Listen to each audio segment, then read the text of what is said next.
السلام علیکم، D N N news bulletin کے ساتھ میں ہوں زاہد مرزا۔ آئیے نظر ڈالتے ہیں اب تک کی خبروں پر۔ وزیر اعظم کی زیر صدارت ISI ہیڈ کوارٹرز میں اعلیٰ سطح کا اجلاس ہوا، جس میں وزیر اعظم کو اندرونی و بیرونی سیکیورٹی صورتحال سمیت افغان امن عمل پر بریفنگ دی گئی۔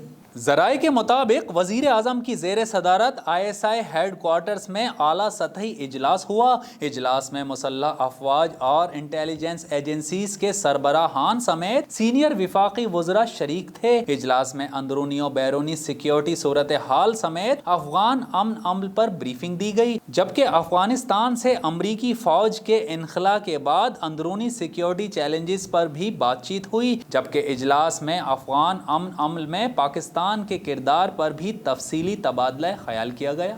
مریم نواز کا مرحوم عثمان کاکڑ کی موت کی تحقیقات کا مطالبہ، کہتی ہیں عمران خان کا خواتین کے کپڑوں کا ریپ سے جوڑنا ان کی ذہنیت ہے۔ اسلام آباد ہائی کورٹ میں سزا کے خلاف اپیلز پر سماعت میں پیشی کے موقع پر بات کرتے ہوئے مسلم لیگ نون کی نائب صدر مریم نواز کا کہنا تھا، پشتونخوا عوامی ملی پارٹی کے رہنما عثمان کاکڑ کی موت پر اگر سوال اٹھ چکے ہیں تو تحقیقات ہونی چاہیے۔ مریم نواز کا کہنا تھا کہ PDM کے مختلف اجلاسوں میں عثمان کاکڑ سے ملاقات ہوئی تو پتہ چلا بہت ہی منجے ہوئے انسان ہیں۔ اگر انہیں اس وجہ سے قتل کیا گیا ہے کہ آواز دب جائے گی تو ایسا ہرگز نہیں ہوگا۔ ایسے اقدامات سے آواز کو دبایا نہیں جا سکتا بلکہ مزید آوازیں اٹھیں گی۔ جبکہ وزیر اعظم عمران خان کے خواتین کے لباس کے حوالے سے بیان پر لیگی رہنما مریم نواز کا کہنا تھا کہ عمران خان کا خواتین کے کپڑوں کو ریپ سے جوڑنا ان کی ذہنیت ہے۔ ان کے بیان سے ریپسٹ کو حوصلہ ملے گا۔ چھوٹے بچوں کے ساتھ جو ریپ کے واقعات ہوئے، کیا وہ بھی ان کے لباس کی وجہ سے ہوئے؟ FBR فیصلے تک JDW شوگر ملز کے خلاف کوئی تادیبی کارروائی نہ کرے۔ عدالت نے FBR کو جہانگیر ترین کی ملز کے خلاف کارروائی سے روک دیا۔ لاہور ہائی کورٹ نے حکم دیا ہے کہ FBR فیصلے تک JDW شوگر ملز کے خلاف کوئی تادیبی کارروائی نہ کرے۔ تفصیلات کے مطابق لاہور ہائی کورٹ میں جہانگیر ترین کی شوگر ملز JDW FBR کے نوٹسز کے خلاف درخواست پر سماعت ہوئی۔ شوگر مل کے وکیل نے موقف پیش کیا کہ FBR نے غیر قانونی طور پر نوٹسز بھجوائے۔ FBR نے نوٹسز بھیج کر آرٹیکل 10A کی خلاف ورزی کی ہے۔ عدالت FBR کے ٹیکس نوٹسز کو کالعدم قرار دے۔ وزیر اعظم عمران خان کے زیادتی سے متعلق بیان پر ان کی سابقہ اہلیہ جمائمہ گولڈ اسمتھ نے رواں سال 8 اپریل کی اپنی ٹویٹ ری ٹویٹ کر دی۔ ری ٹویٹ کی گئی ٹویٹ میں جمائمہ کا کہنا تھا کہ انہیں یاد ہے کہ برسوں پہلے سعودی عرب میں تھی تو عبایا اور نقاب پہنی بزرگ خاتون نے افسوس کا اظہار کیا کہ جب وہ باہر گئیں تو نوجوانوں نے ان کا پیچھا کیا اور ہراساں کیا۔ نوجوانوں سے چھٹکارا پانے کا واحد راستہ یہ تھا کہ نقاب ہٹا دوں۔ انہوں نے کہا کہ مسئلہ یہ نہیں کہ خواتین کس طرح کے کپڑے پہنتی ہیں۔ خیال رہے کہ امریکی ٹی وی کو دیے گئے انٹرویو میں وزیر اعظم عمران خان نے کہا تھا کہ مرد کوئی روبوٹ نہیں، عورت کپڑے کم پہنے گی تو اس کا اثر تو ہوگا۔ وزیر اعظم عمران خان کا کہنا تھا کہ ہمارے پاس یہاں ڈسکو نائٹ کلب نہیں، یہ ایک مکمل طور پر مختلف معاشرہ ہے۔ جب آپ لوگوں کو اکسائیں گے تو ان نوجوانوں کے پاس جانے کے لیے کوئی جگہ نہیں ہوگی تو پھر اس کے نتائج تو ہوں گے۔ واضح رہے کہ مریم نواز اور بلاول بھٹو بھی کہہ چکے ہیں کہ وزیر اعظم کے ریمارکس افسوسناک ہیں، کپڑوں کا زیادتی سے کوئی تعلق نہیں۔ پاک فضائیہ کے 3 ایئر آفیسرز کی ایئر وائس مارشل کے عہدوں پر ترقی کر دی گئی۔ مزید تفصیلات جانتے ہیں زاہد کرانی کی اس رپورٹ میں۔ ترجمان پاک فضائیہ کے مطابق ترقی پانے والوں میں air vice marshal Imran Saif, air vice marshal Hussain Ahmed Siddiqui اور air vice marshal Zaeem Afzal شامل ہیں۔ Air vice marshal Imran Saif نے سیکٹر کمانڈر ساؤتھ سیکٹر اور air headquarters Islamabad میں assistant chief of the air staff air defence کے طور پر خدمات سر انجام دیں۔ Air vice marshal Hussain Ahmed Siddiqui air war college institute Faisal میں ڈپٹی کمانڈنٹ ایجنٹ تعینات رہے۔ ایئر وائس مارشل زعیم افضل نے year headquarters Islamabad میں JF-17 پروجیکٹ کے deputy chief project director operations کے طور پر خدمات سر انجام دیں۔ تینوں افسران کو پاک فضائیہ میں شاندار خدمات پر ستارہ امتیاز سے نوازا جا چکا ہے۔ لاہور کے علاقے جوہر ٹاؤن میں دھماکے سے 3 افراد جاں بحق، 14 زخمی، جبکہ دھماکے سے 3 گاڑیاں اور 3 موٹر سائیکلز بھی تباہ ہو گئیں۔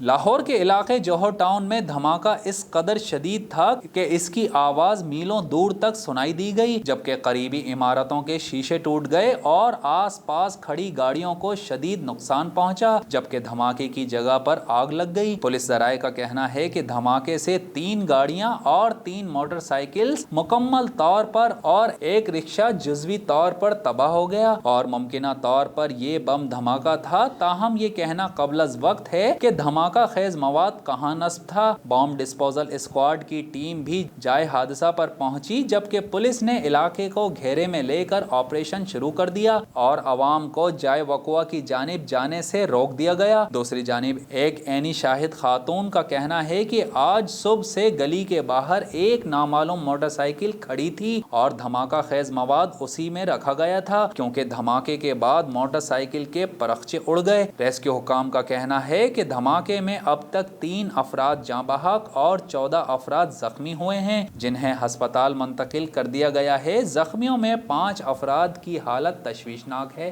IG سندھ کا احسن اقدام، شہید متوفی اور حاضر سروس ملازمین کے بچوں کی تعلیم کے لیے مفاہمتی یادداشت پر دستخط۔ مزید تفصیلات جانتے ہیں زاہد کرانی کی اس رپورٹ میں۔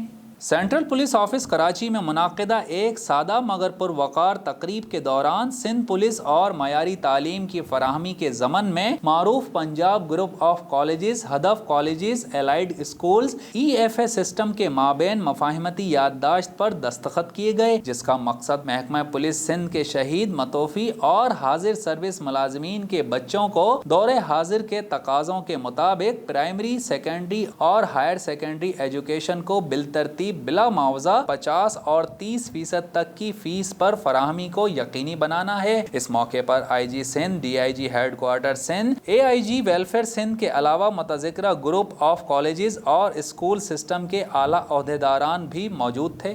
حکومت سندھ نے ڈاؤ میڈیکل کالج کے principal professor doctor Amjad Memon کو جناح سندھ میڈیکل یونیورسٹی کا وائس چانسلر مقرر کر دیا، نوٹیفیکیشن جاری۔ اسی حوالے سے مزید احوال جانتے ہیں health desk in charge Siraj Amjadi سے۔ جی سراج امجدی، اپڈیٹ کیجیے گا۔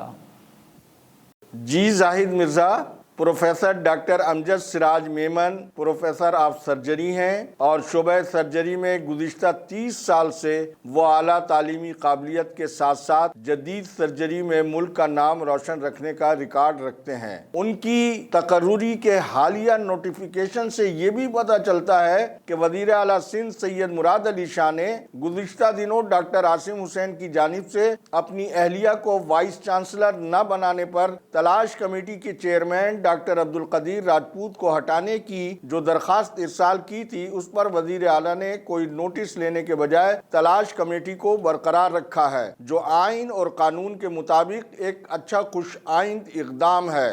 دوسری جانب قومی اسمبلی کے حالیہ رواں اجلاس میں allied health professional under bracket paramedics council کا بل قومی اسمبلی میں باقاعدہ متعارف کرا دیا گیا ہے۔ اس قانون کی منظوری کے بعد نہ صرف قومی اور صوبائی سطح پر پیرامیڈکس کونسل کا قیام عمل میں آ سکے گا، بلکہ ملک بھر میں یکساں نیم طبی تعلیم اور تربیت کا نظام بھی رائج ہونے کے علاوہ مذکورہ کونسل کے سینئر پیرامیڈکس اس کو چلانے کے اہل ہوں گے۔ پاکستان پیرامیڈکس اسٹاف فیڈریشن نے بل کو اسٹینڈنگ کمیٹی کے حوالے کرنے پر اظہار تشکر کیا ہے اور ان کے ترجمان نے بتایا ہے کہ وہ ضروری ترامیم کے لیے متعلقہ ارکان اسمبلی سے جلد رابطہ کریں گے۔